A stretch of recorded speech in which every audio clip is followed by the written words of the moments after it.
Good day, I'm Caroline Brown-Thompson and this is your JIS News for June 4. The Ministry of Justice has been asked to facilitate an audit and review of the stipulated penalties for child abuse. The request comes from the Ministry of Youth and Culture in light of what the Portfolio Minister Lisa Hanna says appears to be an emerging culture of child abuse in the country. She points to the 990 cases of child abuse reported to the Office of the Children's Registry in March and the 1,037 in April.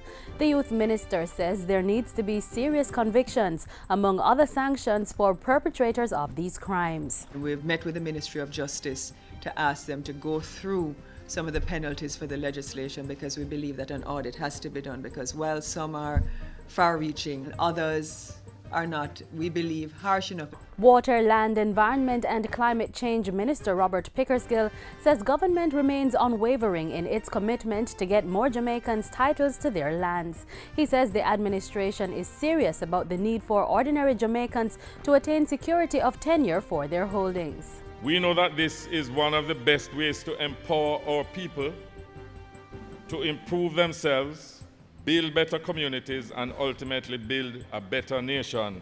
The minister was speaking at a land administration and management program titling ceremony recently. 25 residents of Linstead, Bogwalk and surrounding communities in St. Catherine were presented with certificates of title for their properties. Opposition leader Andrew Holness is encouraging the government to begin implementation of the tax reform measures.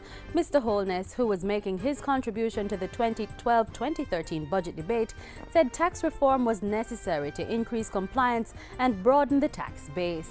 In the context of Jamaica, tax reform must be used as part of our growth inducement strategy. Our tax reform policy must be used as a strategy to reduce the imbalances and distortions in our economy.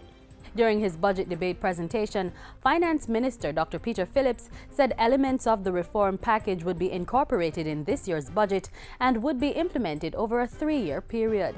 He also advised that the committee, which considered the Green Paper on tax reform, had completed its deliberations and a draft report on the findings had been prepared for final consideration by the House.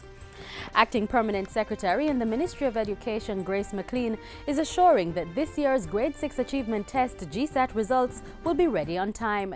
She says the results will be available as is customary in the 3rd week of June and will also be placed online. More than 44,000 students sat the examination on March 22 and 23. In the meantime, Mrs. McLean says the National Students Registration System, NSRS, is 90% complete at the primary level, with over 220,000 students already registered.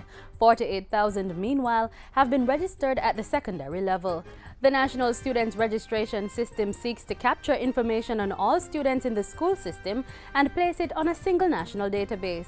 And finally, the Jamaica National Heritage Trust has received $60,000 from the Spanish Jamaican Foundation to help fund an exhibition focusing on Jamaican heritage at the Seville Heritage Park in St. Anne. Executive Director of the JNHT, Lalita Davis Mattis, says the exhibition will highlight Seville's importance to Jamaica. It's part of a larger project to restore the Great House and to facilitate the development of the Seville Heritage Park into an interpretive site, highlighting the various periods of Jamaica's history.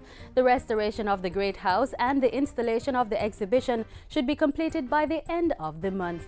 And that's it for the JIS News today. I'm Caroline Brown-Thompson. Thanks for watching.